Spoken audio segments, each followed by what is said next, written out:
কুসংস্কার আর বৈষম্যের জাতাকলে বিবর্ণ শৈশব, দেশের কোটি কন্যা শিশুর নিয়তি। তৃতীয় শ্রেণীর ছোট্ট মারিয়ার স্বপ্ন পড়াশোনা শেষে শিক্ষক হবার। তবে বর্তমান সমাজ ব্যবস্থার পরিসংখ্যান বলছে মরিয়মের স্বপ্ন পূরণ না হওয়ার সংখ্যা প্রায় ৫০%।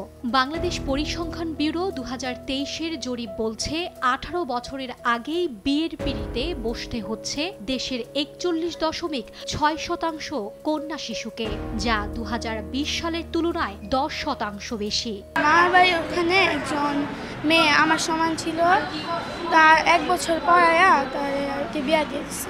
বলে কি পড়াশোনা করতেই না, বিয়ে দিয়ে দিমু।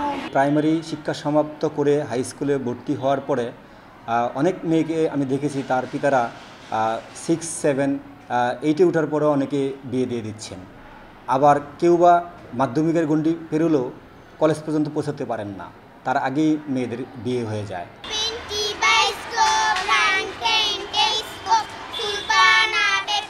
জাতিসংঘের শিশু বিষয়ক তহবিল ইউনিসেফের তথ্য বলছে বাল্যবিবাহে দক্ষিণ এশিয়ায় শীর্ষে বাংলাদেশ, বিশ্বে ৮ম। এমন অবস্থাকে অশনি সংকেত মনে করে বিশ্লেষকরা বলছেন বাল্যবিবাহ প্রতিরোধ ও কন্যা শিশুদের শিক্ষা ও স্বাস্থ্য সুরক্ষা নিশ্চিতে এগিয়ে আসতে হবে সমাজের প্রতিটি মানুষকে। ১৫ বছরের নিচে বয়স এমন ৮.৬% শিশু বাল্যবিবাহের শিকার। ব্র্যাকের সাম্প্রতিক জরিপ অনুযায়ী বাল্যবিবাহে শীর্ষে পিরোজপুর জেলা। ওই জেলার ৭২.৬% কন্যা শিশু বাল্যবিবাহের শিকার হন। কম বয়সে যে মেয়েদের বিয়ে হয়ে যাচ্ছে সেই সংখ্যাটা কিন্তু আমরা কোনোভাবে কমাতে পারছি না।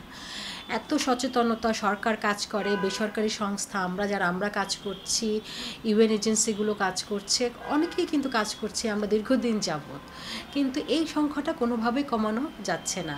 বিয়ে হয়ে যায় বলে স্কুল ড্রপ আউট হয়ে যায়। একটা বড় সংখ্যার মেয়েদের আমরা দেখেছি যাদের গত ৫ বছরে বিয়ে হয়েছে, তারা সবাই স্কুল গোয়িং ছিল। ছেলে শিশুর তুলনায় কন্যাদের পৃথিবীতে আসা এখনও অনাকাঙ্ক্ষিত। পরিবার পরিকল্পনা অধিদপ্তরের তথ্য বলছে ২০১৬ থেকে ২০ সাল নাগাদ ৪ বছরে কন্যা শিশুর জন্ম কমেছে ৩%। প্রতি বছর গড়ে ১% হারে কমছে কন্যা শিশু, যার মূলে রয়েছে গর্ভপাত। শুধু কি মৌলিক অধিকার থেকে বঞ্চিত হওয়া? না, সহিংসতার থাবায় প্রতিনিয়ত নিভছে কন্যা শিশুদের প্রাণ প্রদীপ। জাতীয় কন্যা শিশু অ্যাডভোকেসি ফোরামের তথ্য বলছে চলতি বছরের জানুয়ারি থেকে আগস্ট পর্যন্ত ধর্ষণের শিকার হয়েছে ২২৪ কন্যা শিশু। একই সময়ের মধ্যে হত্যা করা হয়েছে ৮১ জনকে। সমতলের তুলনায় পাহাড়ের কন্যা শিশুদের লড়াইটা আরও কঠিন। সাপদ সংকুল পরিবেশে বেঁচে থাকার দুমুঠো খাবার, স্বাস্থ্যসেবা, যোগাযোগ আর নিজের জাতিসত্তার পরিচয় দাঁড় করাতেই ক্লান্ত কন্যারা শিক্ষার প্রাদদ্বীপ থেকে অনেকটাই দূরে। তবে শত প্রতিকূলতার সঙ্গে লড়াই করে বিজয়ী কন্যাদের গল্পগুলো রূপকথার গল্পকেও হার মানায়।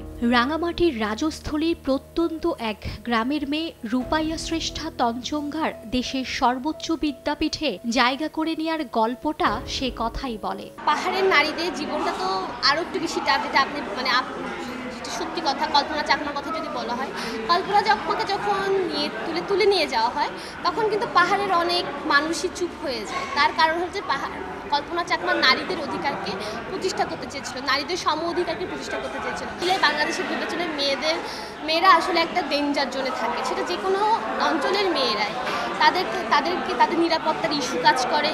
পাশাপাশি হলো যে তাদের পরিবারের এখনও প্রত্যেকটা অঞ্চলেরই মানুষের মেয়েদেরকে নিয়ে যে মানসিকতা, সেটা এখনো পরিবর্তন ঘটেনি। কূপ মুন্ডকতা মারিয়ে পূর্বসূরীদের পথ ধরে কন্যা শিশুরা গাইবে জীবনের গান। এই সমাজ আর রাষ্ট্র ভেদাভেদ ভুলে তাদের চলার পথে কাঁটা না বিছিয়ে অনুপ্রেরণা যোগাতে শিখবে। দেশের ১,৬০,০০,০০০ কন্যা শিশুর এইটুকুই চাওয়া। মার্জিয়া মুমু, সময় সংবাদ, ঢাকা।